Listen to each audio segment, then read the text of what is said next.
नमस्कार शेतकरी मित्रांनो. नमो शेतकरी महासन्मान निधी योजनेचे 4,000 रुपये अजूनही तुमच्या बँक खात्यात आलेले नाहीत का?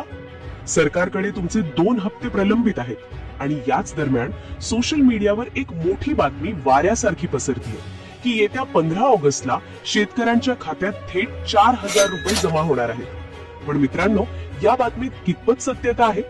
खरंच 15 ऑगस्टला पैसे येणार की ही केवळ एक अफवा आहे? त्याच सोबत जे 56 लाख शेतकरी कर्जमाफीसाठी पात्र आहेत त्यांना या योजनेतून अपात्र केलं जाणार आहे का?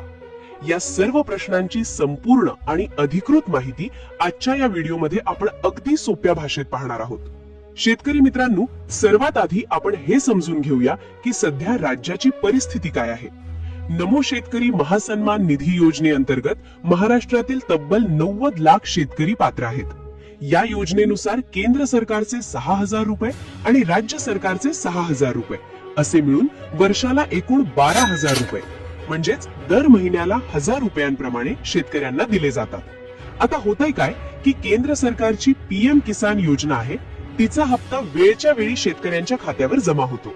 पण आपल्या राज्य सरकारच्या नमो शेतकरी योजनेच्या हप्त्यासाठी मात्र शेतकऱ्यांना नेहमीच थोडी वाट पाहावी लागते आणि यावेळेस तर तब्बल 2 हप्ते म्हणजेच 4,000 रुपये अजूनही शेतकऱ्यांच्या खात्यावर जमा झालेले नाहीत. सध्या राज्यामध्ये जवळपास 40,000 कोटींची कर्जमाफी देण्याची प्रक्रिया सुरू आहे आणि कदाचित यामुळेच नमो शेतकरी योजनेचा हप्ता लांबला असावा अशी चर्चा सर्वत्र सुरू आहे. आता वळूयात आपल्या मुख्य प्रश्नाकडे. खरंच 15 ऑगस्ट रोजी शेतकऱ्यांच्या बँक खात्यावरती 4,000 रुपये येणार आहेत का? तर शेतकरी मित्रांनो, आम्ही याबाबत संपूर्ण पडताळणी केली, सरकारी GR तपासले आणि प्रशासकीय पातळीवर माहिती घेण्याचा प्रयत्न केला. स्पष्ट शब्दांत सांगायचं तर 15 ऑगस्ट रोजी नमो शेतकरी योजनेच्या हप्त्याचं वितरण होणार अशी कोणतीही अधिकृत माहिती किंवा शासनाचं परिपत्रक अजून आलेलं नाही. जर हप्ता येणार असता तर सरकारने त्याबाबत आधीच अधिकृत घोषणा केली असती. त्यामुळे सोशल मीडियावर येणाऱ्या 15 ऑगस्टच्या बातम्यांवर आत्ताच पूर्णपणे विश्वास ठेवू नका. पण हो, आज राज्याच्या मंत्रिमंडळाची एक महत्वाची बैठक दुपारी 2 ते 3 वाजता होणार आहे. या बैठकीमध्ये नमो शेतकरी योजनेचे जे 2 प्रलंबित हप्ते आहेत त्यावर नक्कीच चर्चा होण्याची दाट शक्यता आहे. जर या बैठकीत मुख्यमंत्र्यांनी किंवा सरकारने निधी वितरणाचा शासन निर्णय म्हणजेच GR काढला तरच हे पैसे शेतकऱ्यांच्या खात्यात जमा होतील.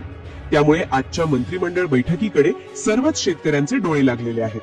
आता दुसरी एक मोठी शंका शेतकऱ्यांच्या मनात आहे, ती म्हणजे कर्जमाफी आणि अपात्रतेची.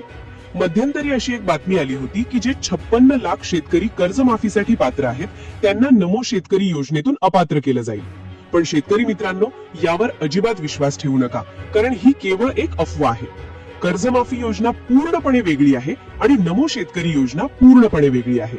या दोन्ही योजनांचा एकमेकांशी दूर दूरपर्यंत कोणताही संबंध नाही. ज्या शेतकऱ्यांनी बँकेत नियमितपणे कर्ज भरलं आहे किंवा जे कर्जमाफीसाठी पात्र आहेत त्यांचा नमो शेतकरीचा हप्ता बंद करण्याचा सरकारचा कोणताही विचार नाही आणि तसा कोणताही अधिकृत आदेश आलेला नाही. नमो शेतकरी योजना राज्यात पूर्वीसारखीच सुरू राहणार आहे आणि यासाठी सरकारने बजेटमध्ये पुढील वर्षभराच्या निधीची तरतूदही करून ठेवली आहे. त्यामुळे अपात्रतेची भीती मनातून काढून टाका. सध्या राज्यात खरीप हंगाम सुरू आहे. अनेक ठिकाणी दुबार पेरणीचं संकट आहे तर कुठे अतिवृष्टी झाली आहे. अशा बिकट परिस्थितीत शेतकऱ्याला पैशांची अत्यंत गरज आहे. म्हणूनच आमच्या चॅनलच्या माध्यमातून आणि राज्यातील 90 लाख शेतकऱ्यांच्या वतीने आम्ही सरकारला विनंती करतो की नमो शेतकरी योजनेचे थकीत हप्ते लवकरात लवकर शेतकऱ्यांच्या खात्यात जमा करावेत. मित्रांनो, तुम्हाला काय वाटतं? सरकारने हा हप्ता कधीपर्यंत जमा करायला हवा? आम्हाला खाली कमेंट करून नक्की सांगा.